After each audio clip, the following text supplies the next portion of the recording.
नमस्कार दोस्तों, आशा करता हूँ कि आप सब ठीक होंगे। वीडियो का थंबनेल और शीर्षक देखकर आपको पता चल गया होगा कि आज हम किस विषय पर बात करने वाले हैं। तो चलिए आपका ज्यादा वक्त ना लेते हुए इस वीडियो को शुरू करते हैं। एक ऐसा जौहरी जिसकी चमक ने पूरी दुनिया को चकाचौंध कर दिया, लेकिन उस चमक के पीछे छिपा था एक बहुत बड़ा अंधेरा, एक अरबों डॉलर का धोखा। जी हाँ, आज हम कहानी जानेंगे नीरव मोदी की। ये कहानी है ग्लैमर की, ताकत की और हाँ, भारत के सबसे बड़े बैंकिंग घोटालों में से एक की। देखिए, ये कोई छोटी मोटी रकम नहीं थी। हम बात कर रहे हैं 11,000 करोड़ रुपए की। सोचिए जरा, इतना पैसा देश के दूसरे सबसे बड़े सरकारी बैंक पंजाब नेशनल बैंक के सिस्टम से यूं ही गायब हो गया। तो सबसे बड़ा सवाल यही है कि आखिर ये हुआ कैसे एक अकेला आदमी देश के इतने बड़े, इतने सिक्योर माने जाने वाले बैंकिंग सिस्टम को सालों साल अपनी उंगलियों पर नचाता रहा। चलिए इस पूरे धोखे की परतों को एक एक करके खोलते हैं। इस पूरे घोटाले की जड़ तक पहुंचने के लिए हमें पहले उस साम्राज्य को समझना होगा जो नीरव मोदी ने खड़ा किया था। एक ऐसा साम्राज्य जो पूरी तरह हीरो की चमक पर बना था। सच तो ये है कि नीरव मोदी के तो खून में ही हीरो का व्यापार था। कहानी 1920 में गुजरात से शुरू हुई, फिर उसके पिता इस कारोबार को दुनिया की डायमंड कैपिटल बेल्जियम के एंटवर्प तक ले गए। नीरव ने खुद कॉलेज की पढ़ाई बीच में ही छोड़ दी और अपने मामा मेहुल चोकसी के साथ काम करने लगा। लेकिन उसकी अपनी एम्बिशंस बहुत बड़ी थी। पहले उसने अपनी कंपनी फायर स्टार डायमंड खोली और फिर 2010 में एक बड़ी नीलामी के बाद नीरव मोदी ब्रांड दुनिया के नक्शे पर आ गया। नीरव मोदी असल में सिर्फ हीरे नहीं बेच रहा था, वो एक सपना, एक इल्यूजन बेच रहा था। न्यूयॉर्क से लेकर हांगकांग तक उसके शानदार स्टोर्स थे। फोर्ब्स की अरबपतियों की लिस्ट में उसका नाम था। प्रियंका चोपड़ा जैसी ग्लोबल स्टार्स उसकी ब्रांड एम्बेसडर्स थी और उसकी पार्टियों में डोनाल्ड ट्रंप जूनियर जैसे लोग आते थे। मतलब उसने कामयाबी का एक ऐसा मुखौटा बना लिया था जिस पर कोई शक कर ही नहीं सकता था। तो ये थी वो दुनिया जो हम सबको दिखाई दे रही थी। लेकिन इस चमक दमक के पर्दे के पीछे एक बहुत बड़ा खेल चल रहा था। अब हम जानेंगे कि कैसे बैंक के एक सीक्रेट पिछले दरवाजे से ये पूरा घोटाला किया गया। इस पूरे घोटाले की चाबी थी एक खास कागज में, लेटर ऑफ अंडरटेकिंग यानी LOU। इसे आसान भाषा में बैंक की गारंटी समझिए। मतलब PNB जैसा भारतीय बैंक विदेश के किसी बैंक को लिखकर देता था कि आप मेरे इस क्लाइंट को पैसे दे दीजिए, अगर ये नहीं चुका पाया तो हम चुकाएंगे। ये एक वादा था। अब देखिए, आमतौर पर प्रोसेस क्या होता है। बैंक ऐसे ही किसी को गारंटी नहीं दे देता। क्लाइंट को पहले 100% की जमानत, मतलब कोई प्रॉपर्टी या कैश बैंक के पास गिरवी रखना पड़ता है। फिर बैंक हर एक चीज को अपने मेन कंप्यूटर सिस्टम, जिसे CBS कहते हैं, उसमें रिकॉर्ड करता है और तब जाकर स्विफ्ट नाम के एक सिक्योर मैसेजिंग सिस्टम से विदेशी बैंक को वो गारंटी भेजता है। तो दो चीजें सबसे जरूरी हैं, जमानत और कंप्यूटर में रिकॉर्ड। लेकिन नीरव मोदी के केस में सब कुछ उल्टा पुल्टा था। उसकी कंपनियां PNB के एक ब्रांच में LOU के लिए अप्लाई करती थी।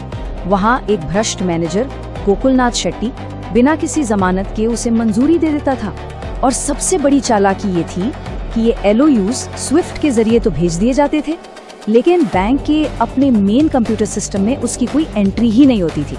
नतीजा, PNB उन हजारों करोड़ों के कर्जों का गारंटर बन गया जिनकी उसे खुद कोई खबर ही नहीं थी। और ये कोई एक दो बार की गलती नहीं थी। 7 साल तक एक ही बैंक ब्रांच से 1212 फर्जी LOUs जारी किए गए। आप सोच सकते हैं, ये चोरी नहीं थी, ये सिस्टम के अंदर बैठकर की गई एक सुनियोजित डकैती थी। और यहीं पर सिस्टम का असली मतलब दोहरा चेहरा सामने आता है। कोई आम इंसान अगर सिर्फ 2 महीने की EMI ना दे पाए तो बैंक उसके दरवाजे पर रिकवरी एजेंट भेज देता है। और दूसरी तरफ एक अरबपति जो 7 साल तक बैंक को लूटता रहा और बैंक के अधिकारी अपनी जेबें भरते रहे। ये सिर्फ एक घोटाला नहीं था, ये सिस्टम के दोहलेपन का एक जीता जागता सबूत था।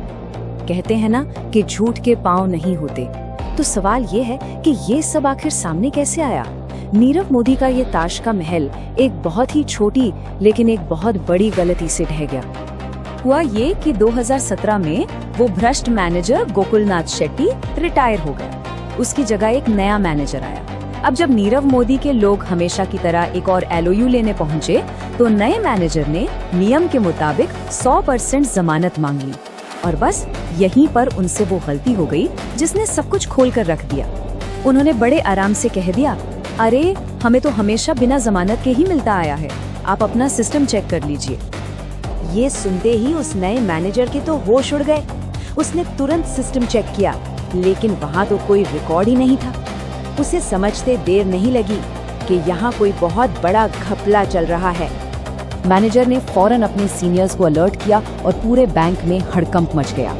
ताश का महल ढह चुका था, लेकिन जब तक कोई कुछ समझ पाता, खेल का सबसे बड़ा खिलाड़ी मैदान से बाहर था। नीरव मोदी 1 जनवरी 2018 को ही, यानी घोटाले के पर्दाफाश होने से हफ्तों पहले, देश छोड़कर जा चुका था।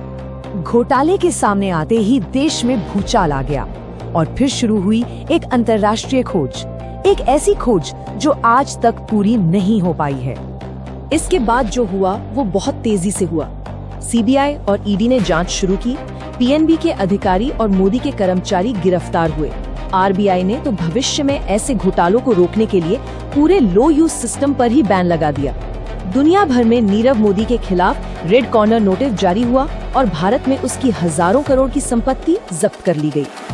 कई महीनों तक तो ऐसा लगा कि नीरव मोदी जैसे हवा में गायब हो गया है। फिर मार्च 2019 में एक पत्रकार ने उसे लंदन की सड़कों पर आराम से घूमते हुए कैमरे में कैद कर लिया और इसके कुछ ही दिनों बाद वो ब्रिटिश पुलिस की गिरफ्त में था। अब शुरू हुई ब्रिटेन की अदालतों में एक लंबी कानूनी लड़ाई। नीरव के वकीलों ने हर पैंतरा आजमाया, कहा कि उसकी मानसिक हालत ठीक नहीं, भारत में उसे इंसाफ नहीं मिलेगा, उसके मानव अधिकारों का क्या होगा। जवाब में भारत ने मुंबई की जेल का एक वीडियो भेजकर दिखाया कि उसे कैसी मॉडर्न सुविधाएं मिलेंगी और हर तरह की सुरक्षा का वादा किया। आखिरकार ब्रिटेन की सबसे बड़ी अदालत ने भी उसकी सारी दलीलें खारिज कर दी और नवंबर 2022 में उसे भारत भेजने का आदेश दे दिया। लगा कि चलो अब इंसाफ होगा, लेकिन कोर्ट के आदेश के बावजूद कानूनी दांव-पेचों के बीच ये मामला ऐसा फंसा है कि आज भी नीरव मोदी भारत की पहुंच से दूर ब्रिटेन की एक जेल में है। इस घोटाले के बाद LOU सिस्टम तो बंद कर दिया गया, लेकिन असली सवाल तो अब भी वहीं का वहीं है। जब हमारे बैंक पिछले 5 सालों में 10 लाख करोड़ से भी ज्यादा का कर्ज बट्टे खाते में डाल चुके हैं, मतलब उसे डूबा हुआ मान चुके हैं, तो क्या हम सच में ये कह सकते हैं कि ऐसा दोबारा नहीं होगा? क्या इस पैमाने का कोई दूसरा घोटाला हमारी नजरों के ठीक नीचे नहीं पनप रहा? इसका जवाब शायद वक्त ही देगा। वीडियो देखने के लिए आपका बहुत बहुत धन्यवाद। आशा है कि आपको वीडियो पसंद आया होगा, और अगर आपको वीडियो पसंद आया है तो कृपया हमारे चैनल को सब्सक्राइब करें, वीडियो को लाइक करें और अपने दोस्तों और परिवार के साथ वीडियो को शेयर भी करें। कृपया अपने बहुमूल्य सुझाव कमेंट करें और हमें बताएं कि हम अपने आप को और बेहतर कैसे बना सकते हैं।